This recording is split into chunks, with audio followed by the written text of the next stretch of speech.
হাই beauties detain ফেচিয়েলটো ঘৰুৱা সামগ্ৰীৰে ঘৰতে আপোনালোকে কেনেকৈ কৰিব ষ্টেপ বাই ষ্টেপ তাকে মই দেখুৱাম আজি। ফাৰ্ষ্ট ষ্টেপটো হৈছে ক্লিনজিং। ক্লিনজিং কৰিবলৈ আপোনালোকে অকণমান কেঁচা গাখীৰ ল'ব লাগিব। কেঁচা গাখীৰত গাখীৰখিনি আপোনালোকে এডোখৰ কটনেদি ধুনীয়াকৈ ডিপ কৰি লৈ তাত মুখখন চাফা কৰিব। গোটেই মুখখন চাফা কৰি ল'ব। মুখখন চাফা কৰি ল'লে মুখত লাগি থকা লেতেৰাবিলাক চাফা হ'ব।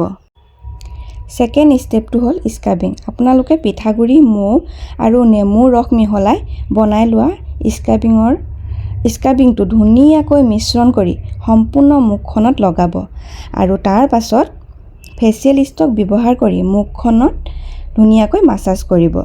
মাছাজ কৰোঁতে এটা মন কৰিবলগীয়া কথা যে আপোনালোকৰ মাছাজ দিওঁতে বেছি হাৰ্ডলি মাছাজ দিব নালাগে, কাৰণ স্ক্ৰাবিঙত বেছি জোৰকৈ মাছাজ দিলে আপোনাৰ মুখত ৰেচেছ আহি যাব পাৰে।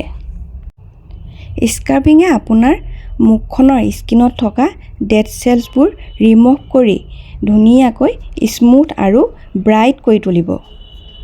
2-3 মিনিটমান মাছাজ কৰাৰ পাছত এখন কটন টাৱেলেৰে আপুনি মুখখন ধুনীয়াকৈ চাফা কৰি ল'ব। থাৰ্ড ষ্টেপটো হৈছে ডিটেন পেক। বেচন, দৈ, হালধি ৰস আৰু মৌ মিহলাই লোৱা ডিটেন পেকটো আপোনালোকে ধুনীয়াকৈ গোটেই ফেচটোতে ডাঠকৈ লগাই থ'ব। এই পেকটো আপোনালোকে 15 মিনিটৰ কাৰণে লগাই থৈ দিব। 15 মিনিটৰ পাছত আপোনালোকে ধুনীয়াকৈ পানী দি পিনে অকণমান মাছাজ কৰি কৰি পেকটো মুখৰ পৰা উঠাই ল'ব। দেখিব আপোনাৰ মুখখন ধুনীয়াকৈ উজ্জ্বল হৈ উঠিছে, চাফা হৈ উঠিছে।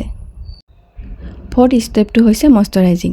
আপোনাৰ মুখত যোনটো ক্ৰীম শ্বুট কৰে সেই ক্ৰীমটো মুখখন ধুই লোৱাৰ পাছত ধুনীয়াকৈ লগাই ল'ব। ঘৰতে থকা সামগ্ৰীৰে আমি ডিটেন ফেচিয়েলটো কৰিলোঁ। এই ডিটেন ফেচিয়েলটো কৰাৰ পাছত আমাৰ ৰিজাল্টটো কিমান সুন্দৰ আহিছে, স্মুথ হৈছে, গ্ল' আহিছে। চাওকচোন এবাৰ। আপোনালোকে এই ভিডিঅ'টো চাই কেনেকুৱা পালে, বা কিবা জানিবলগীয়া আছে নেকি, আপোনালোকৰ কিবা ক'বলগীয়া আছে নেকি? যদি আছে কমেণ্ট কৰি জনাব। বাই।